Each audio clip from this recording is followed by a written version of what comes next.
오늘은 칸트의 정언명령에 대해서 알아보도록 하겠습니다. 정언명령은 유명한 이론이죠.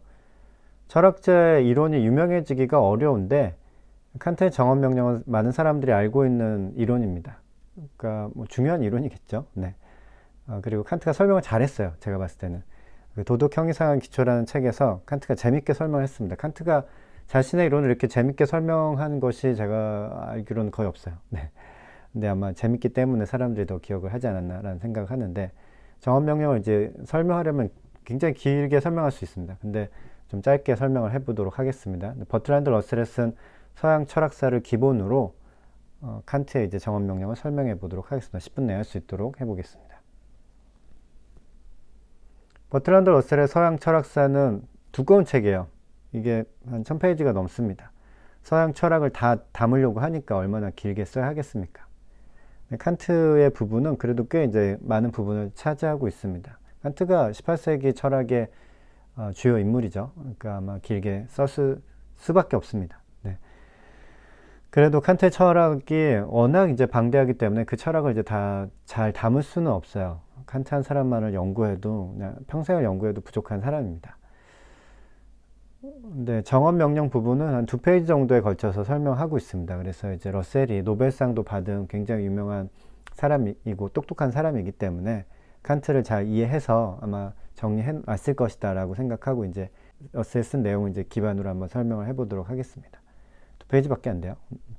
칸트는 도덕 형이상의 기초라는 책에서 정언명령에 대해서 설명을 했습니다. 재밌는 책이에요, 진짜. 재밌는 책이고, 1787년에 도덕 형이상학이라는 책도 썼는데, 도덕 형이상학은 좀 내용이 다르고, 도덕 형이상학 기초에서 이제 정언명령에 대해서 길게 설명을 하고 있습니다. 버트란드 러셀이 이제 칸트에 대해서 설명하면서 그 앞부분에 이제 칸트의 소개를 막 쓰잖아요. 보통 이제 철학사 같은 거 이제 책을 쓰게 되면은. 근데 그 중에서도 이제 칸트의 설명을 좀 대표적인 설명이라고 할 수 있어요. 이렇게 써놨습니다. 제가 읽어보겠습니다. 자유를 사랑하고 열망한 그의 심정은 어른들뿐만 아니라 아이들에 관해서도 한 인간의 행동이 다른 사람의 의지에 복종해야만 하는 경우보다 더 끔찍하고 두려운 일은 없다고 한 말에서 드러난다. 칸트가 이성의 철학자잖아요. 계몽주의 대표 철학자. 굉장히 똑똑하고 냉철하고 뭔가 자유랑은 크게 관련이 없을 것 같고 시계처럼 움직인 그런 철학자로 우리는 기억을 하고 있는데, 칸트가 얼마나 자유를 소중하게 생각했는지 이 문장을 보면 알 수가 있습니다. 칸트는 자유, 자율, 이것을 굉장히 소중한 것으로, 제일 중요한 것으로 그렇게 생각을 했던 것 같습니다. 그래서 이제 러셀이 이거를 인용하고 있는데 잘한 것 같아요. 도덕 형이상학 기초 1785년에 나온 책이고, 여기서 이제 러셀이 설명하고 있는 게 뭐냐면은 도덕성은 도덕성이다 라는 말을 이제 정리를 했는데, 세상에 도덕적인 사람이 많다면 그 사회가 얼마나 살기 좋은 세상이 되겠습니까? 그러니까 도덕이 있으면, 사람들에게 도덕성이 높으면 그 사회는 좋은 사회가 되겠죠. 그러니까 도덕성은 좋은 사회를 만들기 위한 조건이 될 수도 있어요. 근데 그러기 위해서 도덕성을 개발하고 도덕 법칙을 세우고 그런 거에 대해서는 칸트는 반대합니다. 도덕성이 어떤 목적을 위해서 봉사하는 것이 되면 안 돼요. 도덕성은 그 자체로 선한 것이 돼야 합니다. 그래서 도덕성은 도덕성이다. 이게 정언명령과도 관련이 있어요. 정언명령과 가언명령을 이제 칸트는 이렇게 설명을 합니다. 이제 러셀이 정리한 거예요. 가언명령은 내가 이러한 목적을 성취하고 싶다면 그렇게 행동해야 한다. 네가 배고프다면 밥을 먹어라. 이런 거예요. 그냥 목적을 성취하고 싶다면 그렇게 행동해야 한다. 성공하려면 공부를 열심히 해라. 가언명령입니다. 정언명령은 어떤 행위가 목적에 상관없이 객관적으로 필연적인 것을 의미합니다. 성공하려면 공부를 열심히 해라. 이건 이제 정언명령이 될 수 없어요. 그거는 학생이라면 이제 공부를 열심히 하는 것이 이제 좋은 거죠. 도덕이라고도 할 수 있는데, 그 목적이 있는 거잖아요. 성공을 하기 위한 목적이 있는 거죠. 그러면 이제 필연적인 것이 될 수 없고 도덕 법칙이 될 수가 없습니다. 그건 도덕이 되는 게 아니에요. 가언명령을 잘 이해해야 그거의 반대쪽에서 이제 정언명령을 이해할 수 있기 때문에 이 두 개를 이제 비교해서 이제 설명하고 있는 겁니다. 러셀에게 정언명령은, 러셀이 이제 이해한 정언명령을 설명을 하고 있습니다. 그러니까 러셀은 정언명령을 딱 한 가지만 들고 있는데, 정언명령을 칸트는 이제 세 가지 정도로 이야기를 하고 있어요. 근데 러셀은 한 가지밖에 없는 거다라고 이제 설명합니다. 그거 앞부분에서 이렇게 설명하는데 한번 읽어보겠습니다.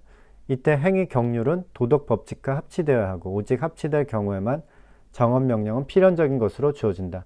그러므로 정언명령은 단 하나뿐이며 사실상 다음과 같은 말이다.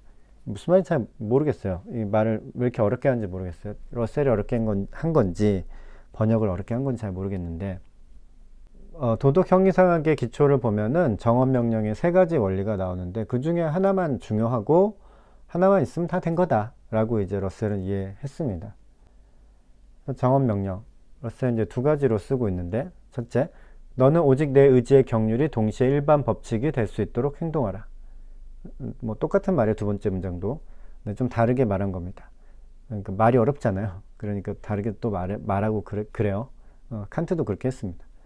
내 행위의 경륜이 내 의지를 통해 마치 일반적인 자연 법칙이 되어야 하는 것처럼 행동하라. 두 문장의 공통점을 찾아보면은 정언명령은 보편성을 가지고 있어야 된다. 보편성을 가지고 있어야 한다는 겁니다. 그게 이제 중요하고요. 칸트는 이거를 뭐라고 설명했냐면 이거 자체가 정언명령이 아니에요. 정언명령의 형식 원리라고 이야기를 합니다. 정언명령은 무조건 명령이 되어야 하는 거고 조건이 붙지 않는 명령이에요. 이 명령을 만들기 위해서는 보편성을 확보해야 한다는 것이 정언명령의 원리 첫 번째입니다. 그러니까 형식 원리예요. 정언명령을 만드는 형식 원리. 칸트의 도덕 형이상의 기초를 보면 이거에 대해서 조금 더 자세하게 설명하고 있는데, 그러니까 좀 이게 헷갈려요. 이거 자체가 정언명령인지, 이건 정언명령을 만들기 위한 원리인지 헷갈립니다. 특별히 이제 두 번째 원리 때문에 그런데, 제가 이해할 때는 이거는 정언명령이 아니라 정언명령을 만드는 원리예요. 그래서 칸트도 정언명령의 형식 원리라고 그렇게 설명을 하고 있습니다.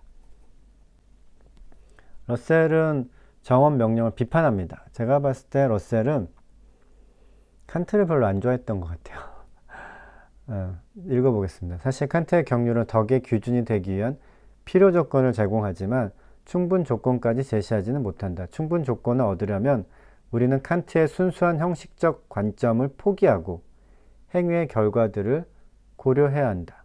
그러니까 정언명령의 첫 번째 원리가 보편성을 확보해야 한다는 거거든요. 도덕 법칙은 보편성을 확보해야 한다는 것이 정언명령의 첫 번째 원리입니다. 근데 러셀이 어떤 걸 비판하냐면 보편성을 확보한다고 그게 정언명령이 반드시 될까? 그게 도덕 법칙이 될까? 라고 이제 비판하고 있는 거예요. 맞는 말이죠. 그걸 그림으로 제가 이렇게 그려봤습니다. 러셀의 정언명령 비판. 그림을 잘 보세요. 보편성이 더 큰 원이고 도덕률은 안에 있는 더 작은 원에 속한 거예요. 그러니까 보편성을 확보하는 것 중에는 도덕률이 있을 수도 있지만 도덕률이 될 수 없는 것도 있을 수 있습니다. 그러니까 제가 밑에 적어놨지만 보편성을 확보한다고 도덕률이 되는 건 아니에요. 근데 도덕률은 물론 보편성이 있어야 됩니다. 이게 나에게만 도덕이 된다. 일부 무리에게만 도덕이 된다. 그렇게 하면은 그거는 도덕이라고 할 수 없어요. 보편성을 반드시 확보해야 되는데 보편성을 확보한 모든 것이 도덕이 되는 건 아닙니다. 러셀의 정언명령 비판이 일리가 있어요. 일리가 있지만 이런 식으로 비판을 하는 거는 저는 좀 칸트의 의도를 왜곡한 것이 아닌가라는 생각은 좀 들어요. 네, 다음 정언명령의 두 번째 원리입니다. 이것도 유명하죠. 러셀이 이제 써놓은 거 읽어보겠습니다. 한 사람 한 사람 목적 자체로 대해야 한다. 사람을 수단이 아니라 목적으로 대해야 한다. 이게 정언명령의 두 번째 원리입니다. 그러니까 도덕 법칙을 세우기 위한 두 번째 원리이고 칸트는 이거에 대해서 뭐라고 이야기하냐면 첫 번째가 형식 원리였잖아요. 두 번째가 내용 원리라고 이렇게 설명을 하고 있습니다. 그러니까 형식 원리는 형식을 만들기 위한 원리예요. 내용 원리는 내용을 만들기 위한 원리입니다. 말 그대로. 근데 내용 원리는 그 정언 명령 안에 이 내용이 들어가야 한다는 것을 의미하기도 합니다. 그러니까 도덕 법칙을 세울 때 사람을 목적으로 대하는 도덕 법칙을 세워야 한다는 겁니다. 그러니까 이거 자체가 이제 정언 명령이 될 수도 있어요. 사람을 목적으로 대해야 한다. 그렇기 때문에 이제 정언 명령의 원리와 정언 명령 자체를 헷갈리게 되는 것 같아요. 정언명령의 두 번째 원리가 내용 원리이기 때문에 이 내용 원리는 정언명령이 되기에도 충분합니다. 제가 봤을 때는. 두 사람의 이익 간의 대립 상태에서는 어떻게 해야 하는가?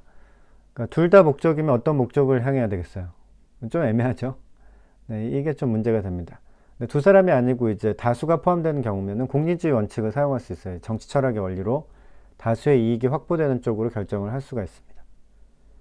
그러니까 정언명령의 두 번째 원리를 그대로 적용하기에는 어려움이 있다는 건 이제 러셀이 비판하고 있는 거예요.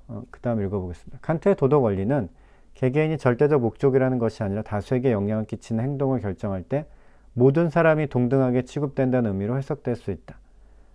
그렇다면 이렇게 해석할 수 있다면 이것이 민주주의의 기틀이 되는 원리이기도 하다 라고 이제 러셀이 말하고 있습니다. 저는 이 부분은 좀 마음에 들지 않아요.